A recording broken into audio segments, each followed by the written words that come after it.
आज वह नहीं है, दिल्ली में बीमार रहे। तो वो बीमार थे तो कहाँ थे बच्चों? उस समय वो दिल्ली में थे और पता नहीं चला, लेखक को पता नहीं चला कि वो बीमार हैं तथा दिल्ली में आए हुए हैं। बाहें खोलकर इस बार उन्होंने गले नहीं लगाया। पहले दिल्ली आते थे, बाहें खोलकर गले लगाते थे, लेकिन इस बार क्या हुआ? गले नहीं लगाया। जब देखा तब वे बाहें दोनों हाथों की सूजी उंगलियों को उलझाए ताबूत में जिस्म पर पड़ी है। तो क्या देखा कि जो उनकी दोनों बाहें थी, दोनों बाहों की जो उंगलियां थी वो सूज गई थी। आपको पता है कि जब किसी की मृत्यु हो जाती है तो उसका शरीर सूज जाता है। इस प्रकार उनकी बाहें जो थी, जो जिन बाहों से वो गले लगाते थे वो सूज गई थी, उनकी उंगलियां भी सूज गई थी। और उनका जो शरीर था, जो उनका शव था, वो कहाँ पर पड़ा था बच्चों? ताबूत। ताबूत मैंने आपको बताया है कि शव या मुर्दा ले जाने वाला संदूक या बक्सा। जो शांति बरसती थी वह चेहरे पर स्थिर थी, तरलता जम गई थी। वह 18 अगस्त 1982 की सुबह 10 बजे का समय था। दिल्ली में कश्मीरी गेट के निकलसन कब्रगाह में उनका ताबूत एक छोटी सी नीली गाड़ी में से उतारा गया। तो बच्चों ये प्रश्न आपसे पूछा जा सकता है कि उनकी मृत्यु कब हुई थी? 18 अगस्त 1982 को दिल्ली में कश्मीरी गेट के निकलसन कब्रगाह में जो उनका ताबूत है वो कहाँ से उतारा गया था? एक नीली गाड़ी से उतारा गया। कुछ पादरी, वहाँ पर कौन कौन थे? कुछ पादरी थे, कुछ प्रिस्ट। जो प्रिस्ट होता है PRIEST, प्रिस्ट, उसका अर्थ क्या होता है? पादरी। कुछ पादरी रघुवंश जी का बेटा और उनके परिजन राजेश्वर सिंह उसे उतार रहे थे। फिर उसे उठाकर एक लंबी संकरी, संकरी क्या था बच्चों? जो तंग होती है, जिसे हम भीड़ी बोलते हैं, नेरो, संकुचित, एक लंबी, फिर उसे उठाकर एक लंबी संकरी उदास पेड़ों की घनी छाव वाली सड़क से कब्रगाह के आखिरी छोर तक ले जाया गया, जहां धरती की गोद में सुलाने के लिए कब्र आवाक मुंह खोले लेटी थी। अर्थात अब उन्हें धरती की गोद में सो जाना था, उन्हें दफनाना था। तो जो कब्र थी वो मुंह खोले वहाँ पर लेटी हुई थी। ऊपर करील की घनी छाह थी। तो करील मैंने आपको क्या बताया कि कंटीला बिना पत्ते का यह पौधा होता है, झाड़ी के रूप में यह उगता है। तो वहाँ पर करील की घनी छाह थी। चारों ओर कब्रें थी। चारों ओर क्या थी? कब्र ही कब्र थी, जहां मुर्दों को दफनाया जाता है। तेज धूप के वृत्त जिनेंद्र कुमार, विजेंद्र स्नातक, अजीत कुमार, डॉक्टर निर्मला जैन और मसीही समुदाय के लोग, पादरीगण, उनके बीच में गैरिक वस्त्र पहने इलाहाबाद के प्रसिद्ध विज्ञान शिक्षक डॉक्टर सत्य प्रकाश, डॉक्टर रघुवंश जी थे, जो अकेले उस संकरी सड़क की ठंडी उदासी में बहुत पहले से खामोश दुख की किन्हीं अपरिचित आहटों में दबे हुए थे, सिमट आए थे। अर्थात जब उनका दाह संस्कार करने जा रहे थे तो ये सभी वहाँ पर शामिल थे, सिमट गए थे कब्र के चारों तरफ। फादर की देह पहले कब्र के ऊपर लिटाई गई।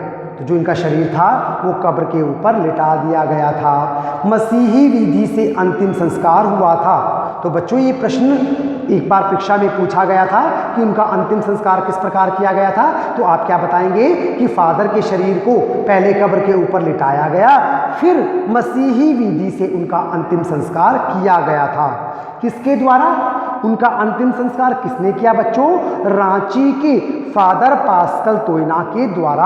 आप इन पंक्तियों को अपनी पुस्तक में रेखांकित कर सकते हैं। ये प्रश्न किसी ना किसी सेट में, किसी ना किसी कोड में आपसे पूछा जा सकता है कि उनका दाह संस्कार किस प्रकार किया गया। मैं आपको फिर से बता रहा हूँ कि फादर का जो शरीर है पहले कब्र के ऊपर लिटाया गया, मसीही विधि से उनका अंतिम संस्कार किया गया। किसके द्वारा? रांची के फादर पास्कल तोयना के द्वारा। उन्होंने क्या किया था बच्चों? इन्होंने कि फादर पास्कल तोयना ने हिंदी में मसीही विधि से प्रार्थना की, फिर सेंट जेवियर्स के रेक्टर फादर पास्कल ने उनके जीवन और कर्म पर श्रद्धांजलि अर्पित करते हुए कहा कि फादर बुल्के धरती में जा रहे हैं। तो फादर बुल्के धरती में जा रहे हैं, ये बात किसके द्वारा कही गई? फादर पास्कल के द्वारा कही गई। और उन्होंने क्या किया था? उनके जीवन और कर्म पर श्रद्धांजलि भी अर्पित की थी। इस धरती में ऐसे रत्न और पैदा हों, कि ऐसे रत्न जो हैं और पैदा होने चाहिए इस धरती पर। डॉक्टर सत्यप्रकाश ने भी अपनी श्रद्धांजलि में उनके अनुकरणीय जीवन को, अनुकरण करना फॉलोवर्स जिसके हम बन जाते हैं, अनुकरण करने योग्य है। अनुकरण प्लस ई है, अनुकरण मूल शब्द, यह प्रत्यय, अनुकरण करना नकल करना, फॉलोवर्स बन जाना किसी का, अनुकरण करने वाला। तो डॉक्टर सत्यप्रकाश ने भी अपनी श्रद्धांजलि में उनके अनुकरणीय जीवन को नमन किया। फिर देह को कब्र में उतार दिया गया। मैं नहीं जानता इस सन्यासी ने कभी सोचा था या नहीं कि उनकी मृत्यु पर कोई रोएगा, लेकिन उस क्षण रोने वालों की कमी नहीं थी। अर्थात जब इन्हें कब्र में दफनाया गया तो वहाँ पर बहुत से लोग एकत्र थे।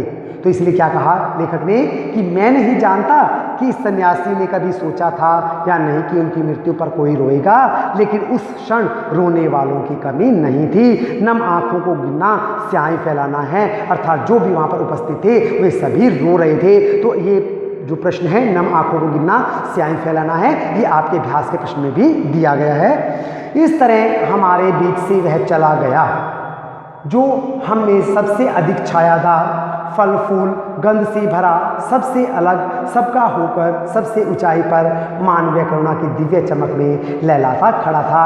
अर्थात वे हमें छायादार वृक्ष के समान लग रहा था, फल देने वाले वृक्ष के समान लग रहा था, गंध से भरा हुआ, सुगंध से भरा हुआ लग रहा था। वे सबसे अलग थे, सबसे होकर रहते थे, अर्थात सबसे मिलकर रहते थे, सबसे ऊंचे हम में वही थे। मानवीय करुणा की जो दिव्य चमक में लहलाता खड़ा था, आज वह चला गया है।